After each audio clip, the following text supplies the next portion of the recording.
IT에 관한 이야기를 가장 쉽게 전달해드리는 시간 이인복의 IT 트렌드를 읽다 일상 IT입니다. 네, 안녕하세요. 일상 IT, IT에 대한 이야기 가장 쉽게 전달해드리는 시간입니다. 자, 오늘 이야기 깔끔하게 두 가지 소식을 준비를 했는데 핀테크라면 약간은 핀테크에 관련된 소식일 수도 있을 것 같아요. 하나씩 보도록 하죠.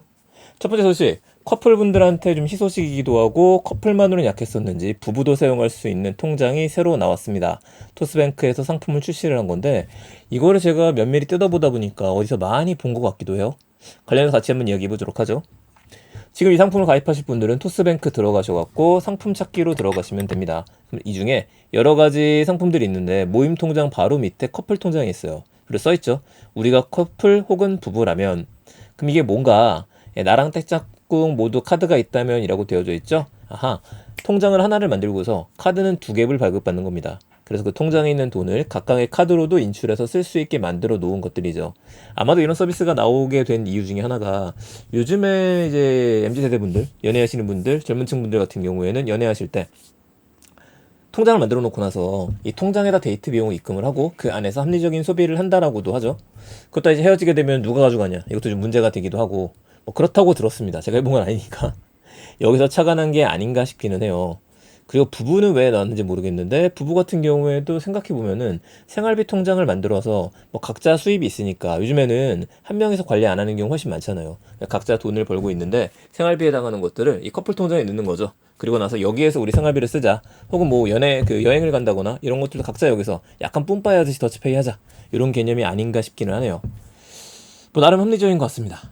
네, 같은 모인 돈에 어디서 제가 많이 봤다고 생각이 들었던 이유는 뭐냐면은 이거예요. 모임 통장. 모임 통장 소개할 때 한번 나왔던 얘기죠. 모임 통장을 만들고 나면은 카드를 여러 개 써가지고 아차 내가 카드 안 갖고 왔는데 이런 일이 없다라는 게 기억이 다시 났어요. 이거랑 비슷한 겁니다. 그럼 커플 통장에 새로운 개념이 하나 들어가야 될 텐데 그게 이겁니다. 함께 했던 추억을 나눌 수 있다면 커플 통장에다가 댓글을 다는 기능이 있는 거예요. 요거 맛있었는데 맛 되게 없었었는데 여기 뭐 사례니까 우리 다음에 또 꼭 가자. 하트인데 파란색으로 되는 의미심장하죠. 깨졌다는 얘기일까요? 이런 것도 생각해 보게 됩니다.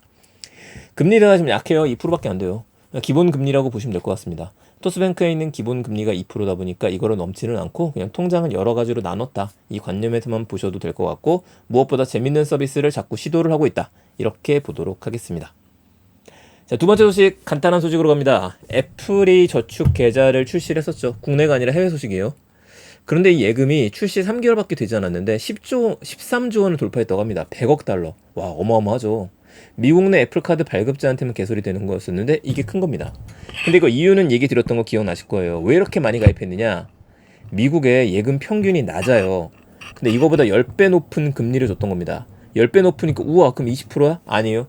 연 4.15%입니다. 연 4.15%인데 이것도 안 주는 게 많다 보니까 미국 같은 경우에는 난리가 난 거죠. 가입하겠다. 정말 머리 잘 썼다고 봐야 될 것 같습니다. 저축계좌 고객의 97%가 데일리 캐시 자동 입금을 선택했다라고 하죠. 애플카드를 사용하게 되면 최대 3%까지 리워드가 들어오게 되는 것들이에요. 좋은 점이 입금에 한도가 없고 다른 은행으로도 추가 입금이 가능했다라고 하는 점입니다. 또 이제 애플이 이런 계좌 서비스를 잘 되다 보니까 애플페이와 연결해 쓸 수 있는 게 일단 쓰고 나서 나중에 갚아라. 애플페이 레이터라고 하는 기능을 내놨거든요. 후불 결제로 보시면 되는데 약간 신용카드랑 비슷한 개념이죠. 애플이 금융사가 되고 있다라고 하는 것들을 점점 보여주게 됩니다. 마지막으로 멘트 나온 건 이거예요. 애플의 금융 서비스가 차지하는 비중이 2015년에는 전체 매출의 10%밖에 되지 않았는데 현재는 20%까지 올라오게 됐다. 더 많이 올라가게 되지 않을까 싶기는 합니다. 자, IT 소식 오늘은 간단한 거 두 개만 한번 알아봤습니다. 금융에 관련된 소식을 알아봤고 금융권에 계시는 분들이라면 반드시 신경 써서 보셔야 될 소식이겠죠. 토스뱅크의 커플 통장이 출시됐다는 소식, 애플 예금 3개월 만에 10억 달러 소식이었습니다. 사실 하나 더 준비한 게 이게 아이패드 얘기였었거든요. 아이패드 미니 7세대가 나온다는 소식이 있어가지고 미니 6가 나온 지 얼마 안 됐었는데 그래서 제가 두근두근 거리기 시작했어요. 이거 나오면 또 사야 되나? 중국 가또 팔아야 되거든요. 이런 게 있는데 올해 말 출시 예정까지만 나오고 아직 예정이 없습니다만 워낙에 많이 언급이 되다 보니까 진짜 나올 것 같다 라는 생각도 해보게 되네요. 끊임없이 나왔었어요. 보시게 되면